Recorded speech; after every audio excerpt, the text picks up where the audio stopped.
Hi, this is Soul Mechanics, practical tune-ups to be a healthy human, and I'm your host, Kate Foley.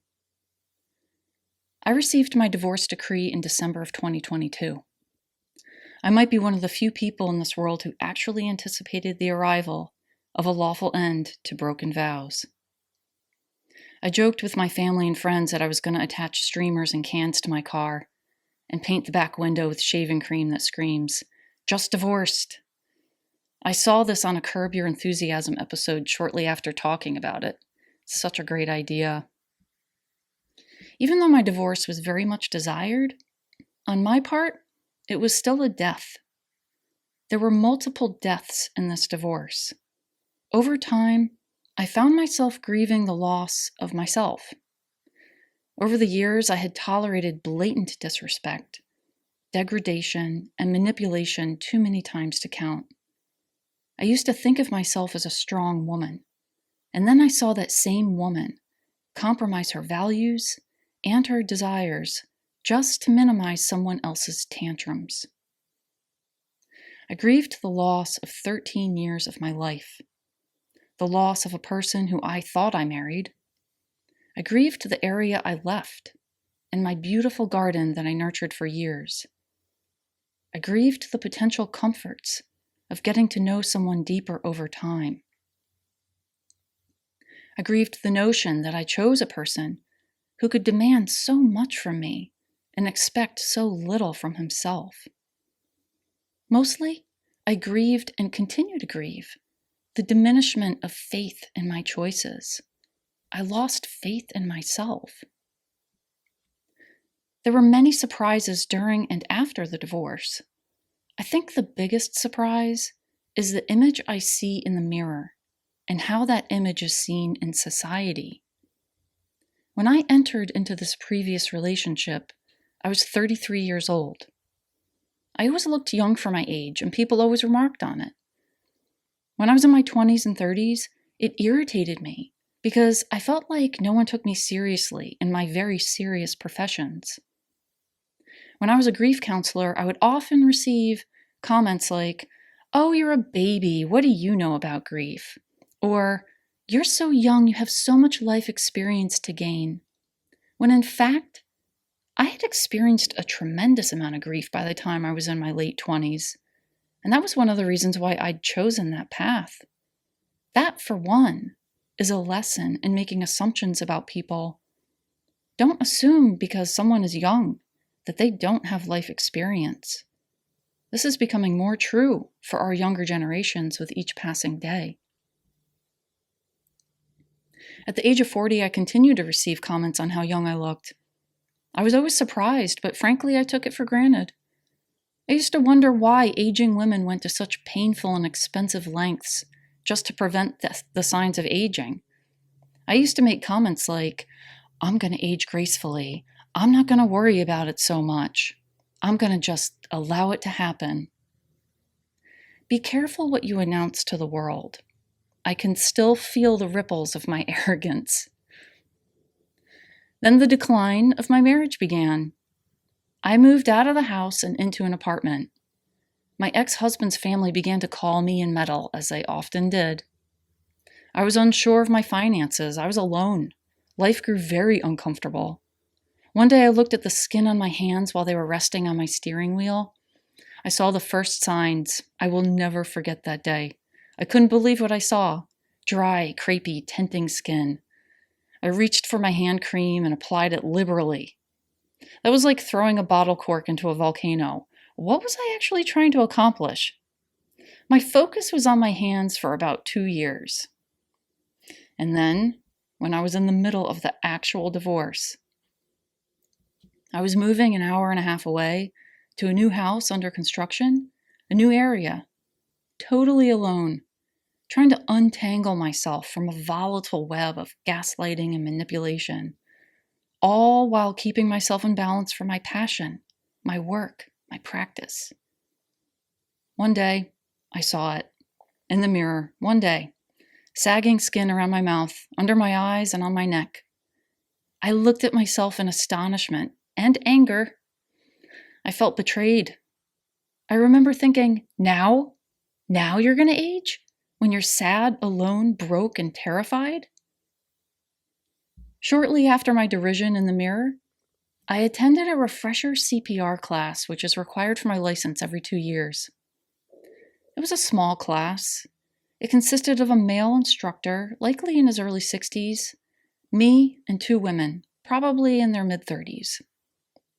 During the class, he was talking about applying the AED pads to the chest, and he mentioned what to do with men with hairy chests.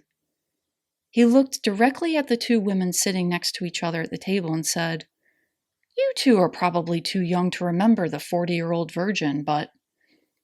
And then he began talking about the scene where Steve Carell had his chest waxed. But in that moment, I thought, what the hell, dude? Seriously? Am I obviously that old? You're going to single me out like that? Wow. It was as if I should have been aware of how old I looked. My day was pretty much ruined at that comment, that one comment. Seriously, I stewed for hours. Actually, I stewed for days. This was my wake-up call. I don't know what happens to other people who experience this type of situation. I know that I'm not alone. This situation to me is a sign and a symptom of our obsession with external youth and our perceptions of beauty. I am certain that the CPR instructor was not trying to single me out. Taking note of his appearance and comfort in his presentation, I seriously doubt he thinks about his age or appearance. Which, honestly, that's lovely. His actual health, that's another matter. That day in that CPR class, my perceptions and judgments of age and beauty were being reflected right back to me. I always thought of myself as above all of that. I always thought I didn't care, that I was different. I'm not. I am just as susceptible to judgments of age and desperate to remain youthful as anyone else. Here's what I did with that situation. It took some time. I really needed some time. I was embarrassed about my freak out. I had to ask myself some confrontational questions. I sat myself down in my client's chair. I asked, is this about my own mortality? Am I concerned about how I appear to others? Do I judge others for their appearance? And what constitutes beauty?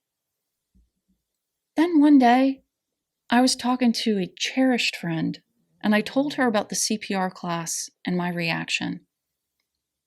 She said, "Kate, no one is looking at your skin or thinking about your age.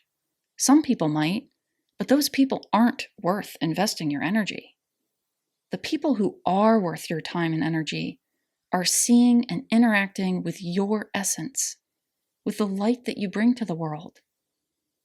This isn't about age and appearance. It's about confidence and self-worth." Her words changed everything for me. I'm not going to say everything changed in an instant, but her words echoed and continue to echo in my mind. Months went by, and I had another pivotal moment when I was at my office. I walked into the bathroom, and I was washing my hands and looking in the mirror, as I often do. I saw the changes in my face. I noticed a bit of sagging skin around my mouth, but I looked at my eyes, and I noticed something that I'd never seen before. Confidence, wisdom, and self-knowledge. I stood there in awe, and I smiled. I thought, how the hell did I get here? It was such a satisfying moment. It was peaceful. I'm not going to say that feeling will stick around forever. I'm sure someone will make a comment about my age, and at some point I'll feel the sting. But it won't be a surprise like before. I won't have an anaphylactic reaction like before, and the sting won't burn for days. These experiences, much like everything in my life, turn my attention to beauty as an overarching issue. Our focus on eradicating age is so incredibly dysfunctional. We all know this, but we aren't paying attention to its ramifications. Our desire to prevent the signs of aging, or to scoff at aging in general, screams fear. Fear of death, fear of change, fear of others, fear of accountability, fear of depth. If our bodies really are our temples, and I do subscribe to this concept, then why are we polishing the outside and ignoring the inside?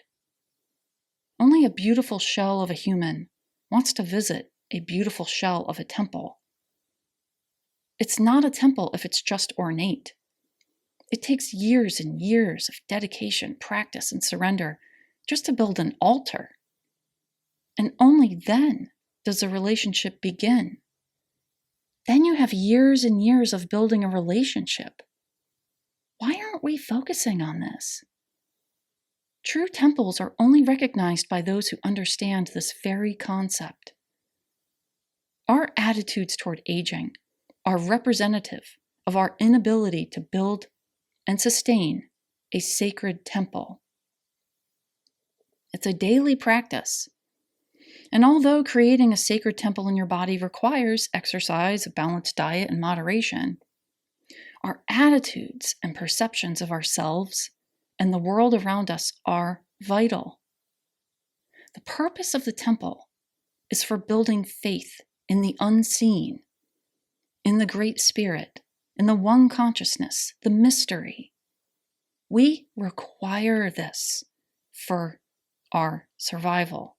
This relationship is required for our survival. Temples provide sustenance for the spiritually impoverished. They're sanctuaries. They're foundations for alchemy. Temples require constant love and attention, as any relationship does. And just like any relationship, you never know when you're going to need to draw upon that love. When you have a functioning, sustaining, balanced temple, beauty emanates naturally.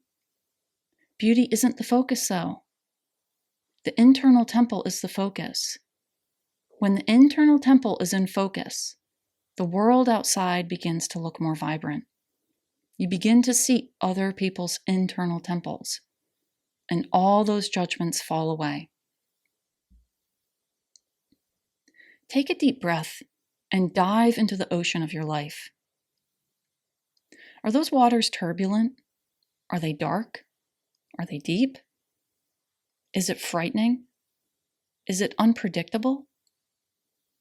Are you treading frantically at the surface, avoiding the unknown? Take a breath and dive straight down. We aren't going to find our temples in the light of the day, on the safety of high ground. Dive deeper. Open your eyes. Face the dark, cold waters of your psyche, of your belief systems, of your shadow. Stay the course. Confront the ominous creatures that only live in the depths. These creatures often come in the form of fears, doubts, boredom, anguish, addiction, desires. Examine them, challenge them, have faith. Feel your fingertips and toes begin to go cold. This happens in stillness. Feel these strange waters. There's a different texture to them, an unpredictable instability. Keep diving. Feel your fear. Feel your boredom and your doubts, but keep diving. Resign yourself to the dark.